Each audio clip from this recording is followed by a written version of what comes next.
Good morning everyone. आज के इस वीडियो में हम बात करेंगे जीटीओ के एक टास्क की, और टास्क का नाम है लेक्चरेट। जी हाँ, डे 3 जिस दिन जीटीओ टेस्ट आपका शुरू होता है या जीटीओ के पहले दिन का ये आखिरी टेस्ट होने वाला है और पहला ऐसा टास्क है जिसमें आपको अकेले काम करना है। इससे पहले आप ग्रुप के साथ काम कर रहे थे और ये काम यहाँ से अब आपके इंडिविजुअल पोटेंशियल की जो शुरुआत होती है।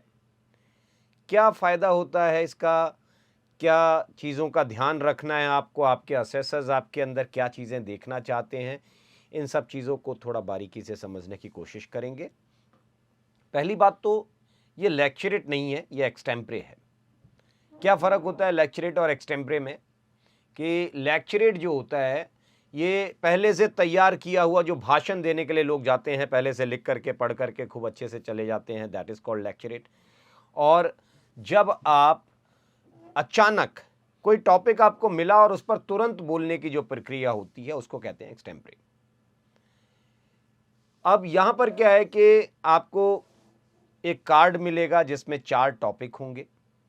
चारों टॉपिक की कॉम्प्लेक्सिटी अलग अलग होती है।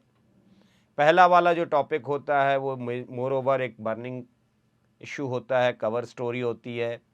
दूसरा वाला जो होता है वो उससे 19-20 थोड़ा कम लेवल रखता है। तीसरा वाला उससे थोड़ा सा कम, चौथा वाला उससे थोड़ा सा कम। तो इस प्रकार से चारों टॉपिक की अलग अलग कॉम्प्लेक्सिटी लेवल होती है। लेकिन अब इसको लेक्चरेट जो है ये 3 मिनट की प्रक्रिया है। प्रक्रिया क्या है? आप सेमी सर्कल में बैठते हैं, जीटीओ साहब आपके पीछे बैठेंगे, आप एक एक करके right of the group, starting from right of your group, एक चेस्ट नंबर उठेगा, चेस्ट नंबर 1, उन्होंने आकर के अपना चेस्ट कार्ड लिया। चारों कार्ड टॉपिक में से उस कार्ड के ऊपर जो 4 टॉपिक लिखे हैं उनमें से कोई एक टॉपिक उनको अपने दिमाग में तैयार करना है और उसके तैयारी के लिए 2.5 मिनट का टाइम आपको मिलेगा, जो कि पास के किसी प्रिपरेशन पॉइंट पर वो दिखा देंगे। जीटीओ शेड के पास में कोई पेड़ होगा या जीटीओ शेड आमतौर पर थोड़े बड़े होते हैं तो उसका कोई कोना बता दिया कि वहाँ तैयारी कर सकते हैं। और 2.5 मिनट बाद फिर उन्होंने जब आपको एक सिंगल बेल बजाई तो आप वापस आए, उन्होंने कार्ड जमा किया। कार्ड जमा करने के साथ आप अपना जो है कौन सा टॉपिक चुना है वो टॉपिक बताया आपने। फिर आप ग्रुप के सामने गए और अब आपको 3 मिनट ये लेक्चरेट देना है। लेक्चरेट देते समय पहली चीज तो ये ध्यान रखें कि ये आपकी नॉलेज का टेस्ट नहीं है। नॉलेज है आपके पास भाई। एसएसबी में मैं हमेशा कहता हूं, अगर आप एसएसबी में आ रहे हैं, एसएसबी का फाटक आपके लिए खुला है, इसका मतलब है आपके पास जरूरत भर की नॉलेज है। You all are invited people. आप अपनी मर्जी से एसएसबी घूमने नहीं जाते हैं। सर्विस सिलेक्शन बोर्ड ने आपको इनवाइट किया है, आपको कॉल लेटर दे करके बुलाया है कि आप आ सकते हैं, आप उस योग्य हैं जिस योग्यता के यंगस्टर्स को हम परखना चाहते हैं। So you are capable enough. आप आकर के you are all invited people. जब आप गए इसका मतलब आपके पास नॉलेज है। Now what is the point? More than your knowledge, it is test of your public speaking ability. ये आपके पब्लिक स्पीकिंग एबिलिटी का टेस्ट ज्यादा है। अब देखो यहां पर पब्लिक स्पीकिंग एबिलिटी का मतलब, अगर किसी के पास ज्ञान है और ज्ञान वो व्यक्त नहीं कर पा रहा है, ज्ञान होने का फायदा तभी है जब आप उसको सही तरीके से लोगों के सामने व्यक्त कर सकें। जो चीज आप व्यक्त नहीं कर पा रहे हैं, उस ज्ञान का होना और ना होना दोनों बराबर है। वो ज्ञान सिर्फ आपके लिए है, लोगों के लिए नहीं है आपके पास। So how do you express yourself, your opinion, your views? ये पब्लिक स्पीकिंग एबिलिटी का बड़ा भाग होने वाला है, क्योंकि आप सब कमीशन ऑफिसर बनने वाले हैं आगे चल करके। और कमीशन ऑफिसर बनने का मतलब है लोगों के सामने खड़े होना पड़ेगा, आपको अपने विचार बताने पड़ेंगे लोगों को। तो जब आप लोगों के सामने खड़े होकर के अपनी बात को रख नहीं पा रहे हो तो फिर कैसे काम चलेगा?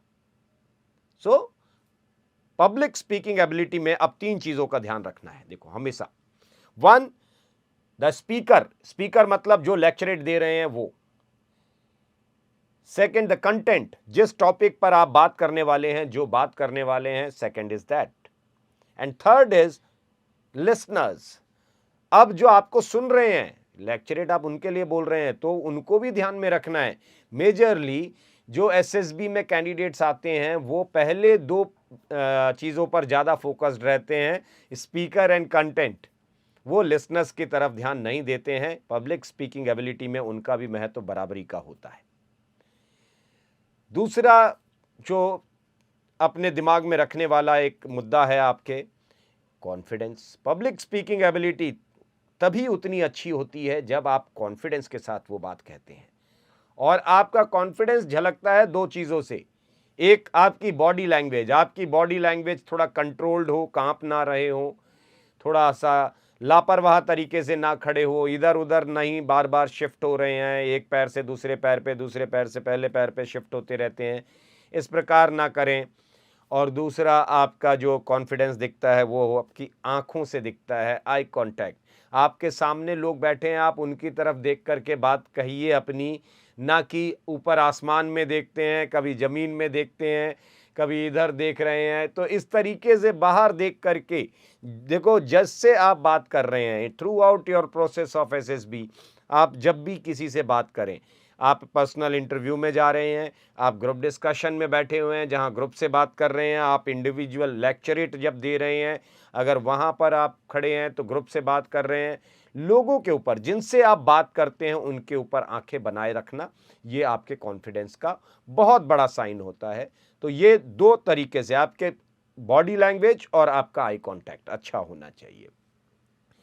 तीसरी चीज जो आपको ध्यान रखनी है कि देखो भाई, लेक्चरेट कहते हैं ना, a good start is always like recognised better way. तो कैसे आप शुरुआत करते हैं, वही आपका पहला impression, first impression is best impression. तो आप जो है कैसे शुरुआत देने वाले हैं, थोड़ा अपने स्टार्ट को कॉम्प्लिकेटेड ना बनाते हुए आसान स्टार्ट दीजिए। अगर आप डे टू डे रीसेंट कोई न्यूज़ या इस तरीके का कोई वाकया हुआ है जिससे आप कनेक्ट कर सकते हैं अपनी बात को, वहाँ से आप कनेक्ट कर सकते हैं। Even you can start your lecturette with a proverb और कोटेशन, अगर आपके दिमाग में है तो उससे कोरिलेट कर लीजिए, लेकिन एक बेहतर स्टार्ट देने की कोशिश करें। ठीक। तीसरा जो आता है that is power of expression. Power of expression में देखिए, आपका फ्लो ऑफ स्पीच अच्छा होना चाहिए। अगर आप लोगों के सामने खड़े हैं और बार बार अटक अटक करके बात करेंगे या फ्लो अच्छा नहीं आएगा तो भी बिल्कुल खुद आपको ही नहीं अच्छा लगेगा। तो इनफैक्ट पावर ऑफ एक्सप्रेशन आपका अच्छा होना चाहिए, अपनी बातों को सही ढंग से सही अंदाज में व्यक्त कर पाएं। Next is general awareness. अब जनरल अवेयरनेस जब आप क्योंकि जो टॉपिक्स हैं वो अलग अलग कॉम्प्लेक्सिटी लेवल के होते हैं, कोशिश किया करें। अगर देखो, बहुत बड़ी जरूरत है फौज की, a youngster with good general awareness. So keep yourself updated, aware रहिए, नॉलेजेबल नहीं रहिए। मैं ये नहीं कह रहा हूं कि आप बिल्कुल सिविल सर्विसेज की तरीके से आप इन डेप्थ पढ़ना शुरू करें, बट एटलीस्ट आप अवेयर तो रह सकते हैं कि ये मुद्दा क्या है। एनीवन, लाइक कोई भी एक मुद्दा, यूनाइटेड नेशंस है मान लीजिए। अब यूनाइटेड नेशंस क्या है, इसका इतिहास क्या है, कब बनाया गया था, किस लिए बनाया गया था, और क्या क्या अभी तक मेजर काम किए हैं, आज की स्थिति में ये ग्रुप कहां पहुंच गया है, आगे के फ्यूचर एस्पेक्ट्स क्या देखते हैं इसके साथ। इस प्रकार से इसकी थोड़ी जानकारी, बाकी जितनी इंटरनेशनल एजेंसीज हैं, रीजनल एजेंसीज हैं, what is happening in India, environment में क्या हो रहा है, इस प्रकार साइंस एंड टेक्नोलॉजी में क्या तरक्की हो रही है, इस प्रकार से सारी चीज़ों से थोड़ा थोड़ा अवगत रहना बहुत ज़रूरी है, अवेयर रहा करें। ठीक। इसके बाद जो भी बात आप कह रहे हैं, जो भी आपकी अवेयरनेस है, अगर आप अवेयर्ड हैं, अगर आपने पढ़ाई की है, आप कुछ टॉपिक्स तैयार किए हैं, तो उसमें कुछ फैक्ट्स एंड फिगर्स ऐड करिए। आप अगर थोड़ा सा फैक्ट्स के साथ बात करेंगे तो आप जल्दी कन्विंस कर लेते हैं, लोगों को ज़्यादा अच्छी लगती है आपकी बात। तो हमेशा फैक्टफुल बात करने की कोशिश किया करिए। ये आपकी आदत पड़ जब बनती है तो वो लेक्चरेट में बड़ा मदद आती है, क्योंकि उसमें अगर आप फैक्ट्स ऐड करते हैं तो वो थोड़ा आपका जो डिलीवर करने का अंदाज है वो और अच्छा हो जाता है, आपके जो लेक्चरेट का कंटेंट है वो थोड़ा मजबूत हो जाता है, सॉलिडिफाई कर देते हैं आप उसको थोड़ा सा, है ना। इसके अलावा अगर मैं आपको कहूं कि दो चीज़ों पर और आपको ध्यान देना चाहिए। पहली चीज़ है स्ट्रक्चर ऑफ योर लेक्चरेट। आपके जो लेक्चरेट का स्ट्रक्चर आपने क्या रखा है उस पर थोड़ा सा ध्यान रखा करें। स्ट्रक्चर का मतलब है 3 जरूरी चीजें लेक्चरेट में होनी चाहिए। व्हाट द टॉपिक इज, इसका एक छोटा introduction, why we are talking about it और why it was in news, क्यों इसको मैं इस मुद्दे पर बात कर रहा हूं या ये मुद्दा क्यों न्यूज में रहा है, जो भी चीज है क्यों, what and why, and third thing is how. जो भी मुद्दा है उसको हम अगर अच्छा मैसेज कन्वे हो रहा है, हमारे पास पॉजिटिव चीज़ है, जैसे इंडिया स्पेस प्रोग्राम तो अच्छा कर रहा है इंडिया स्पेस में, जायज़ बात है, हम इसे और अच्छा कैसे बना सकते हैं, आगे क्या स्कोप दिखते हैं हमें। अगर हम ये कह रहे हैं न्यू एजुकेशन पॉलिसी तो इसको और अच्छा कैसे बना सकते हैं, है ना। हम स्किल इंडिया प्रोग्राम की बात कर रहे हैं तो इसको और अच्छा कैसे बना सकते हैं।